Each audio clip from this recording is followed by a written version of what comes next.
This is the Washington Times front page for Monday, June 19th, 2023. Thanks for joining us. I'm George Gerbo.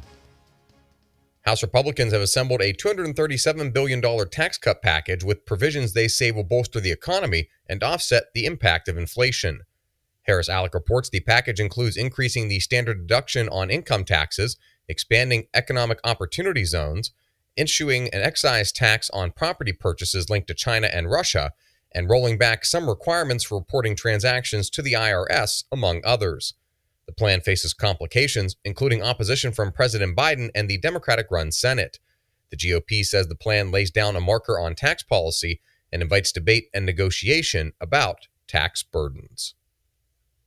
Staying on Capitol Hill, some Republicans are considering a refusal to fund unauthorized programs, the line items in spending bills Congress approves annually, even though the specific legislative authority for the agency or program has lapsed. Harris and Stephen Dinan report lawmakers are floating the idea after the budget deal between President Biden and House Speaker Kevin McCarthy. They say the maneuver would be a shortcut to eliminating billions of dollars from the annual budget. New York Republican Congresswoman Nicole Malliotakis said a review of unauthorized programs should be part of any discussion to rein in government spending and the national debt. She also said it should be targeted to root out waste. President Biden kicked off his re-election campaign Saturday by appearing alongside union members and arguing that his economic agenda deserves another 4 years. Jeff Murdoch reports Biden trumpeted economic gains on his watch, saying more than 13 million jobs, including nearly 800,000 manufacturing jobs, had been created since he took office. The president's choice of Philadelphia and Pennsylvania as his first official campaign stop underscored organized labor's crucial role in his re-election effort. The city was the site of his 2020 campaign headquarters, and the state was one of a handful that returned to the Democratic Party after supporting Donald Trump in 2016. The Biden administration says it's time for non-compete agreements to cease and for workers' rights to be promoted. Alex Sawyer reports the Federal Trade Commission introduced a rule this year that would prohibit employers from enforcing non-compete agreements on employees.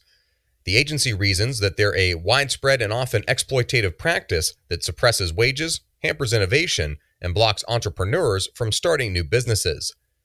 Bloomberg reported that the FTC expects to vote on the proposal next year. The agency estimated that workers' wages could increase by $300 billion each year, and that non-compete agreements affect roughly 30 million Americans. More states are moving to subsidize community college tuition and fees by reducing or eliminating costs for students as enrollment in higher education plunges. Sean Salai reports the Campaign for Free College Tuition says 30 states subsidize two-year college expenses through first dollar payments, which cover all costs, or last dollar programs that pay for whatever federal grants don't cover. The states include Arkansas, California, Indiana, Maryland, New York, and Virginia. The American Association of Community Colleges says the subsidies ensure higher earning potential for more adults, which reduces long-term dependence on government-funded social services. And finally, when is a tank not a tank? When it's an M10 Booker combat vehicle. Mike Glenn looks at one of the Army's most hotly anticipated combat vehicles. It rolled out the model last week to coincide with the service's 248th birthday. The vehicle is covered with protective armor, runs on tracks, and features a powerful 105mm main gun. It's the Army's first new major combat vehicle in 2 decades. Find all of today's front page stories at WashingtonTimes.com/frontpage or on the Washington Times app, and find us wherever you get your podcasts. Just search Washington Times in your favorite podcast app. You can also find us on Twitter and Instagram at Wash Times for breaking news, sports, commentary, and more. For the Washington Times, I'm George Gerbo.